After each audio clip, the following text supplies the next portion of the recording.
Pranams. Very hearty welcome to all of you here at Kana Santivanam.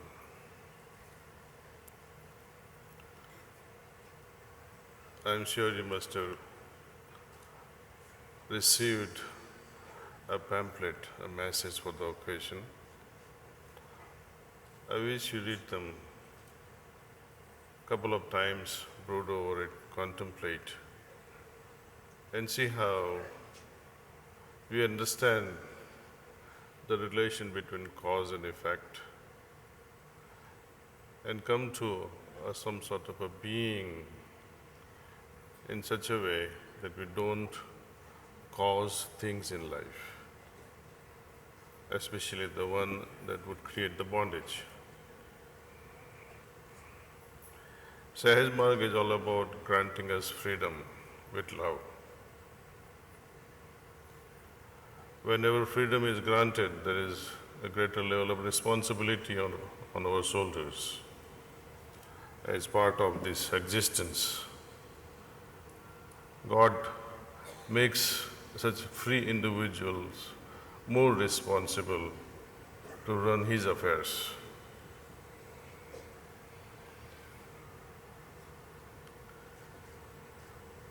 This cause and effect is a very complex subject. Babuji Maharaj, in his description on Sadhana Chatustaya, which you will find in reality at dawn, he said the very first step when we are embarking on spirituality is to develop viveka, discrimination. To know what is good for me, what is bad for me, what is profitable, what is not so profitable. And most importantly, what is cause and what is effect? Am I causing it or am I undergoing an effect?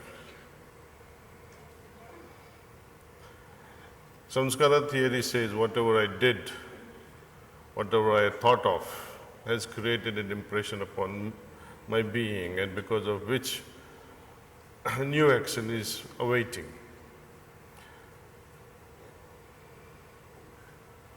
Not every action that we commit to becomes samskars automatically. Not every thought that we think through becomes an impression. No, only when emotions get into actions, emotions plus our actions, emotions plus our thoughts, they create impressions. That is about the past. That is very limited understanding. In order to go through this boga of samskaras, we have been granted various methods so that we get rid of them. But that is again a surgical thing. System is designed not to create in the very first place the samskara so that you may have to end up cleaning them. How long you want to remain busy cleaning samskaras?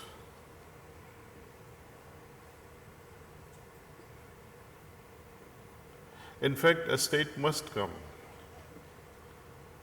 that all my peripheral activities, going to work, looking after family, looking after business, whatsoever we may be doing at a peripheral level, let it be very active. But more active we should be by remaining focused to the main center, to our Atman, to our very core of our being. How to do that? Remain meditative. Half hour of meditation with closed eyes is only the beginning. It must result into a state of meditation. Meditative state must prevail. Meditative state can also be said as, described as meditation extended during our wakeful hours, during our all activities. And when this meditative state extends beyond that half hour in the morning and remains with us 24/7, then with such a meditative mind, we will stop forming the impressions. When you are meditative, you no longer form the impression. When such is the case, longer the meditation, permanent the meditation, there is no need to clean. As you already know, we can tackle this from a different perspective. Point C, where all kinds of impressions first find its entry. Because of our ignorance, we end up liking and disliking things, loving and hating things, objects, people. We start building dam around our heart. The heart that flows with love, we make a dam because heart remains betrayed by so many failures. And we want to punish others for whatever reasons. We become revengeful, that I must take revenge. But by doing so, I'm only hurting myself.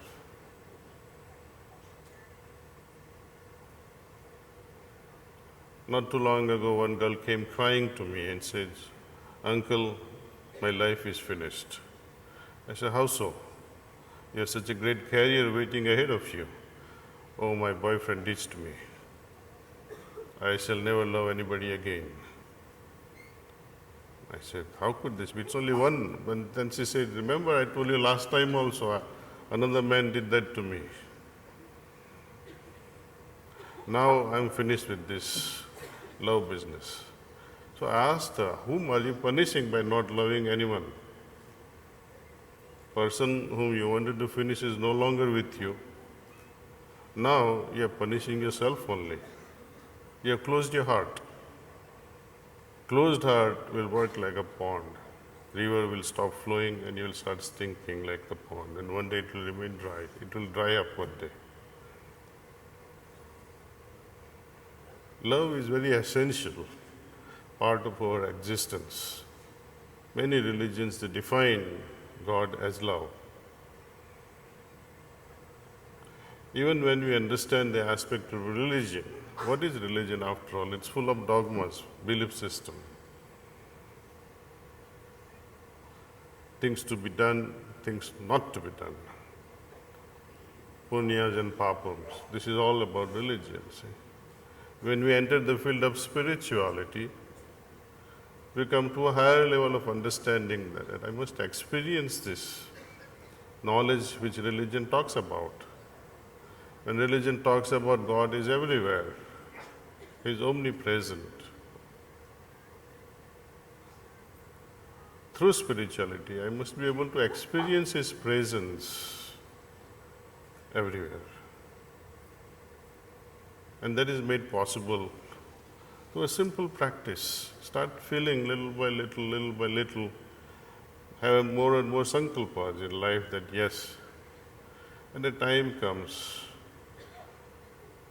becomes part of our existence,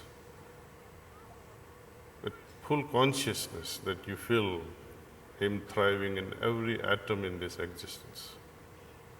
But that's not the end of it. Experiencing His presence now and then, that is not the goal either. What is the goal? To become. When I experience some lofty heights of consciousness,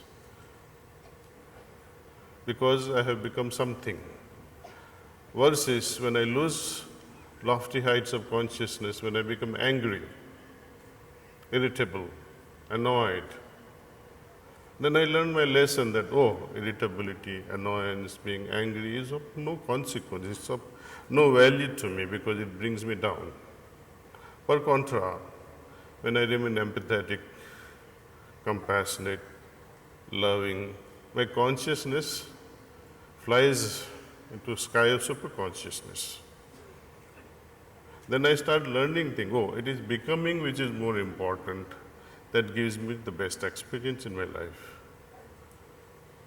And what happens with all these best experiences, blissful experiences? You're so blissful. But then a time also comes, permanent bliss also becomes a burden.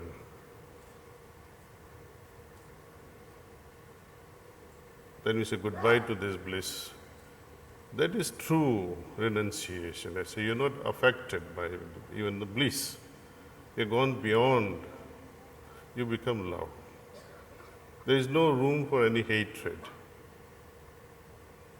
No one is blowing his own trumpet to prove anything to anyone. So Hezmarg is not looking for soldiers to fight out the wars. No, wars have to be fought within our hearts.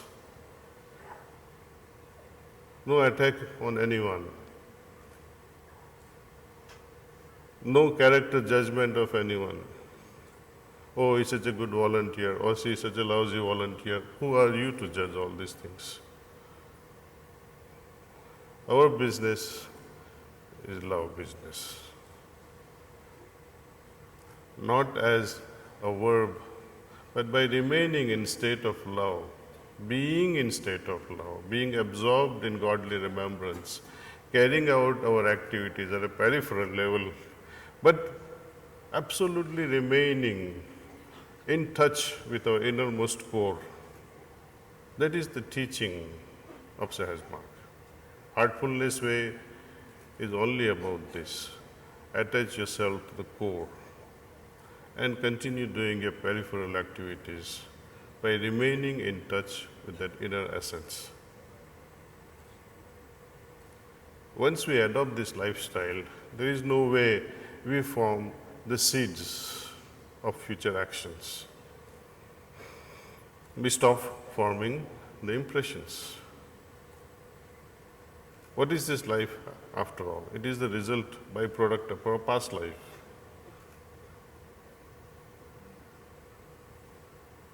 In our prayers also, it is said, we are yet but slaves of wishes, putting bar to our advancement.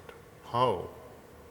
How does a desire or a wish become a bar to my advancement? Desire to acquire things.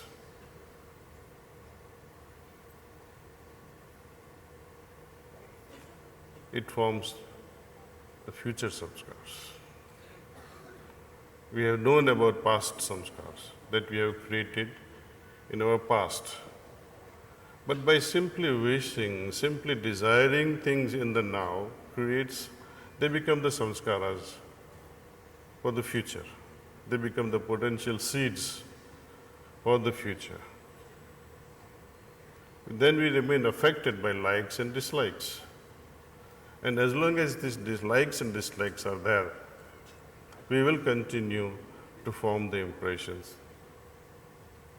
We'll continue to make judgments.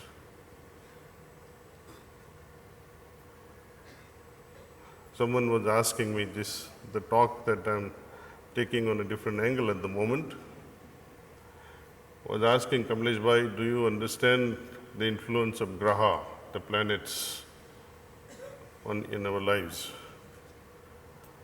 I said, why go that far?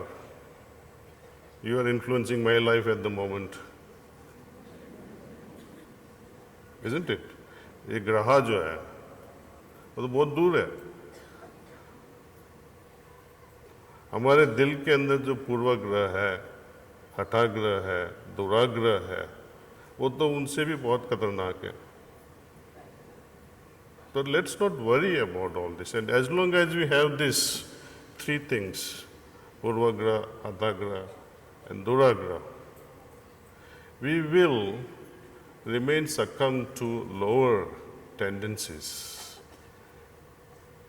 It will not allow us to even like person, forget loving a person. We will be caught with actions and reactions. We'll be caught with cause and effect. We'll remain, oh, I have to take revenge on this guy, I must punish him. You are taking up the job of God, of nature. If you really want to punish someone, leave it to nature. Nature can do better job in punishing than us. What can you punish a person with? 2 slaps? Humiliate, insult?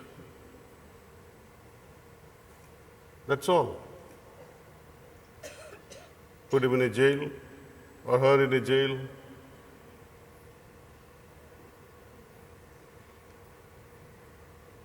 But what do we achieve at the end product? And what is your goal in interacting with other brothers and sisters in the center, in the family? The goal is total harmony. And only when we have harmony, we can be creative.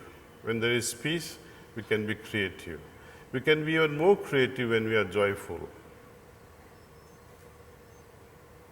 And joyfulness would come when there is absence of those 3 things I have mentioned to you. Adamancy, prejudice. They should be absent. Then the new beginning is possible. During this Bandara, may our great master Pujya Babuji Maharaj shower us with wisdom so that we can understand the teachings in our hearts, from our hearts, and act out with our hearts with a lot of love. Thank you.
It's my pleasure to call Rajiv and Raghav, 2 children of Sahaj Marg, to share a few insights on digital pollution and a couple of more scientific topics.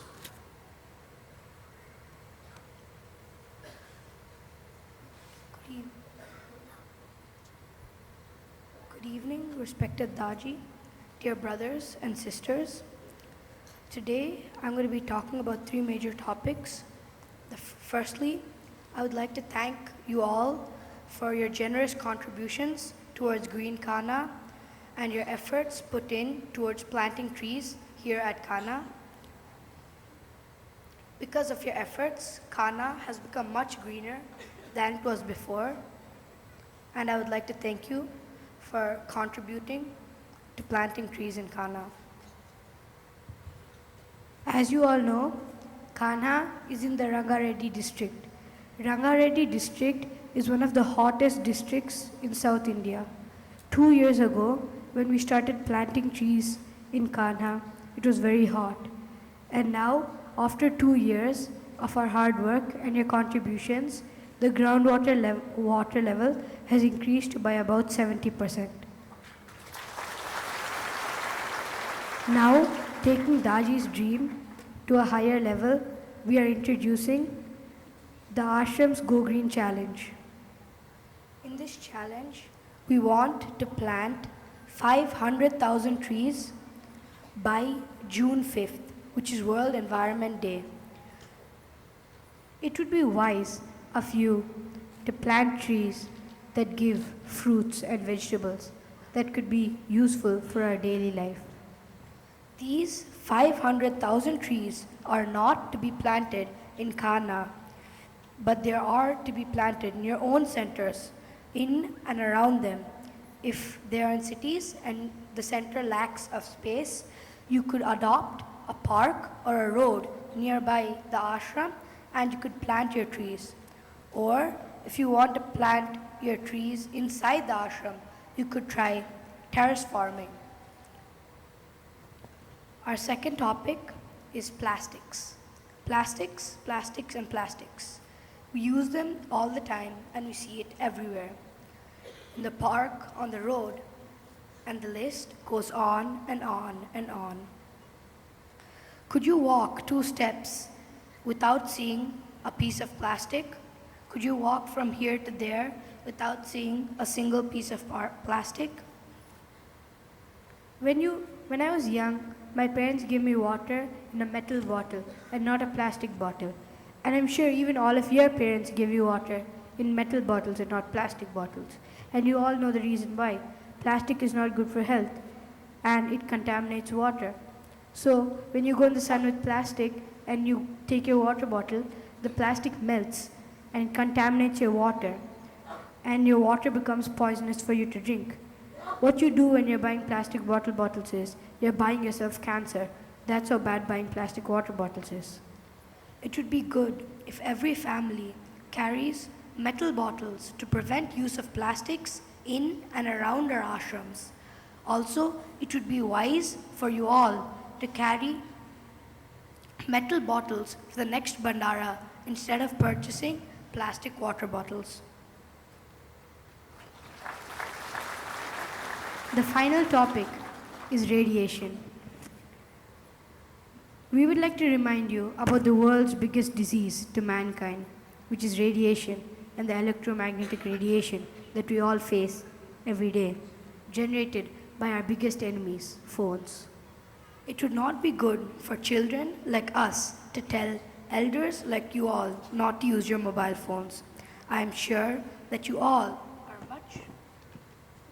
are much smarter and wiser than us, and I am sure that you all know that it is unwise to bring your mobile phones into satsang. It's a friendly reminder from the ashram and us not to bring your mobile phones to the meditation hall, and if possible, not even to the ashram. How many of you out there like Daaji?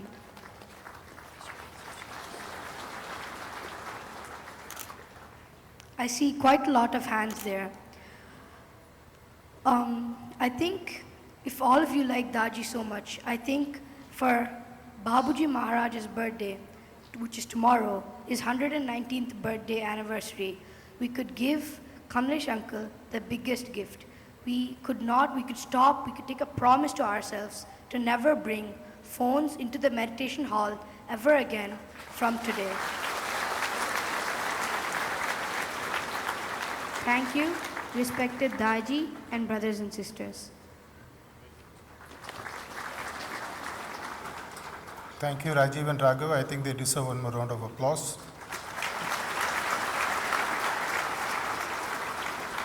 Thank you. We'll meet again tomorrow morning for the 6:30 a.m. satsang. Thank you.